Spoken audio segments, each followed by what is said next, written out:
कल की घटना जो प्रयागराज की हुई है वो दुखद है और सरकार ने उसका संज्ञान लिया है और मैं इस पूरे हाउस को इस बात के लिए आश्वस्त करता हूं कि जीरो टॉलरेंस की नीति के तहत सरकार जो कार्रवाई अब तक करती रही है उसके परिणाम भी बहुत शीघ्र सामने आएंगे, कोई संदेह नहीं होना चाहिए।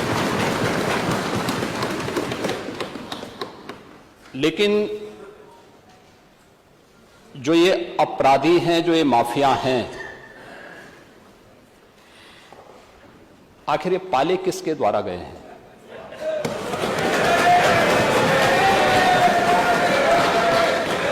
बात जवाब आ जाए। ये जब अभी आपका नाम तो नहीं जाएगा, आपने के खिलाफ जवाब आ जाए। जिस माफिया के खिलाफ जो भी है, किसी का नाम तो नहीं है ना, किसी का नाम तो सच नहीं कि समाजवादी पार्टी ने उन्हें सांसद बनाया था, ये सच नहीं है।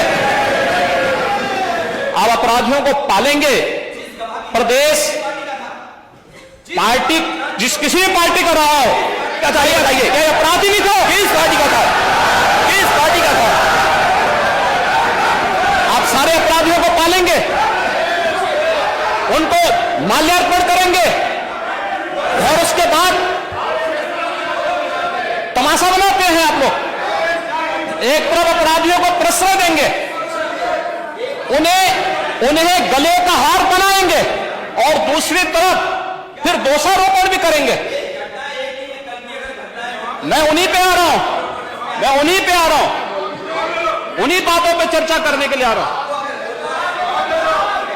हमारी पार्टी में आप बताइए किस पार्टी का सदस्य है? क्योंकि बहुजन समाज पार्टी से आपकी दोस्ती है, इसलिए बहुजन समाज पार्टी का नाम नहीं ले रहे आप। हम भी उन्हीं बातों पे कह रहे हैं। क्या यह सच नहीं कि जिस अतीक अहमद के खिलाफ पीड़ित परिवारों ने मुकदमा दर्ज कराया, उसके परिवार के खिलाफ, वह समाजवादी पार्टी के द्वारा पोषित माफिया है और उसकी कमर को तोड़ने का काम हमारी सरकार ने किया है।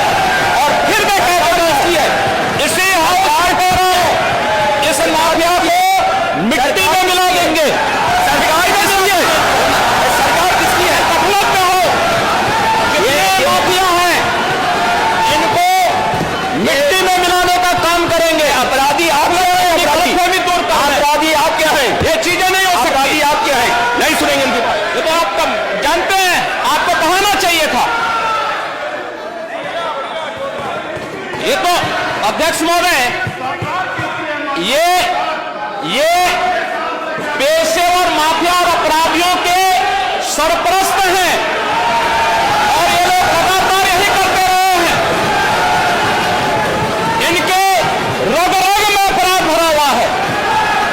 अपराध के अलावा इन्होंने कुछ सीखा ही नहीं है। क्या ये सच नहीं का? पूरा प्रदेश इस बात को जानता है और आज ये लोग अपनी साफ गोई की सफाई देने के लिए यहां पर आए हैं। आप अपने स्थान पर चले, मुख्यमंत्री जी अपनी बात कह रहे हैं, आपको भी अवसर मिलेगा, आप अपनी बात कहिएगा। सच नहीं है वो आप जो भी बात आपने कहने आप कहिएगा। अभी मुख्यमंत्री जी बोल रहे हैं, आपने जो बात कहनी है अपनी बात कहिएगा। आपको अवसर मिलेगा, आप अपनी बात कहिएगा। आपको अवसर मिलेगा तो आप अपनी बात कहिएगा। आपको भी अपनी बात कहने का अधिकार है, आप अपनी बात कहिएगा जब आपको अवसर मिलेगा। अभी सुनिए, अगर आपको लगता है कि कोई बात गलत है तो आप अपनी बात कहिएगा। आपको अपनी बात कहने का अधिकार है। ने कल एक कृत्य किया है, वह माफिया उत्तर प्रदेश के बाहर है और वह माफिया समाजवादी पार्टी के सहयोग से ही बार बार एमएलए और एमपी बना है। क्या सच नहीं कि 1996 में इलाहाबाद वेस्ट से वह माफिया समाजवादी पार्टी की सरकार के सहयोग से, इन पार्टी के सहयोग से एमएलए बना था? और यही नहीं, 2004 में भी वह माफिया 2004 में भी वह माफिया इन्हीं लोगों के सहयोग से एमपी बना था और फिर 2009 में उस माफिया को सांसद बनाने का भी कुख्यात कार्य इन्होंने ही किया था। ये लोग चोरी और सीना चोरी करने का काम कर रहे हैं। और मैं फिर इस बात को कह रहा हूं कि माफिया कोई भी हो, सरकार की जीरो टॉलरेंस की नीति है और उन माफियाओं के खिलाफ मिट्टी में मिलाने का काम उनका हमारी सरकार करेगी, पूरी मजबूती के साथ उनसे निपटने का कार्य करेगी। नंबर 1 पर है, तो हमने भी योगदान देने का प्रयास किया था, या हमने भी किया था। उस समय हम डाटा नहीं फीड कर पाए और भी नहीं कर पाए, हमें बोल देने के बोल दें, ना बोले परेशान, आपका अपमान कर रहे हैं। यूपी के नौजवानों के बारे में हम कहते हैं यूपी में सबसे अच्छा युवा है, स्किल मैन पावर हमारे पास है। नहीं, ऐसा नहीं, उत्तर प्रदेश में तो सब विश्वविद्यालय खराब हैं। अब ये आप क्या साबित करना चाहते हैं? उत्तर प्रदेश के बारे में, उत्तर प्रदेश का जो परसेप्शन बना था, क्या उसमें कोई परिवर्तन ही नहीं आया? पिछले 6 वर्ष के अंदर कोई परिवर्तन ही नहीं देखने को मिला। लेकिन स्वीकार करने का की हिम्मत नहीं है, और उन योजनाओं के बारे में उसको नकारने की एक जो आदत है, उस नकारने की इस आदत ने आज उत्तर प्रदेश को किस स्थिति में पहुंचाया है महोदय, ये किसी से छुपा हुआ नहीं है। और हम इस बारे में जानते हैं कि उत्तर प्रदेश आज जिन योजनाओं में नंबर 1 पर है, खाद्यान्न उत्पादन में आज उत्तर प्रदेश पूरे देश के अंदर नंबर 1 पर है। और मैं तो कहता हूं, बार बार कहता हूं कि उत्तर प्रदेश प्रकृति और परमात्मा की अपार कृपा का राज्य है, अपार कृपा का राज्य है।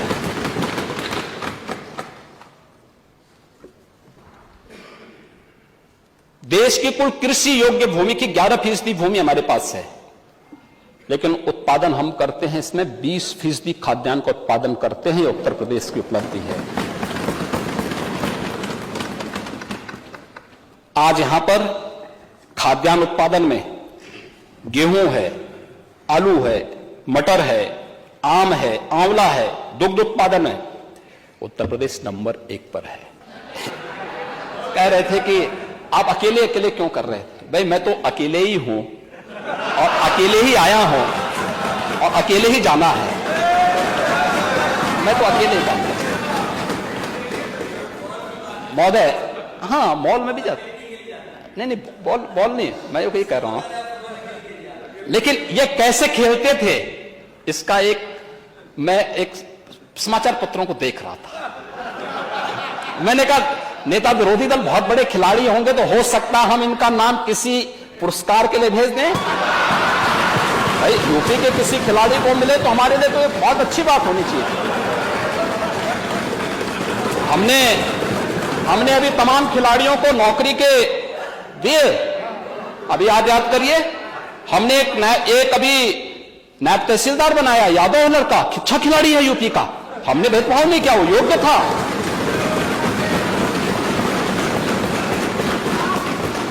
हमने ललित उपाध्याय को दिया, ओलंपिक में मेडल जीते थे, हमने डीपीएसपी बनाया है। सैकड़ों नौजवानों को जो खेल में हमने उनके लिए नौकरी के द्वार खोले हैं। तो मैंने कहा हो सकता है कि राजीव गांधी खेल रत्न पुरस्कार जो दिया जाता था, जो आज हमारी सरकार ने, डबल इंजन सरकार ने जिसे मेजर ध्यानचंद पुरस्कार के रूप में घोषित किया है, तो यूपी के भी किसी व्यक्ति का नाम डालें। और मैं तो ये मानूंगा कि भाई मेरे पूर्ववर्ती सीएम का नाम अगर उसमें आ जाए तो अच्छी बात होगी। तो मैंने कहा यार देखो अच्छे खिलाड़ी हैं लगता है। तो देखिए क्या आया था दृश्य। महोदय मैं थोड़ा इसको पढ़ लेता हूं।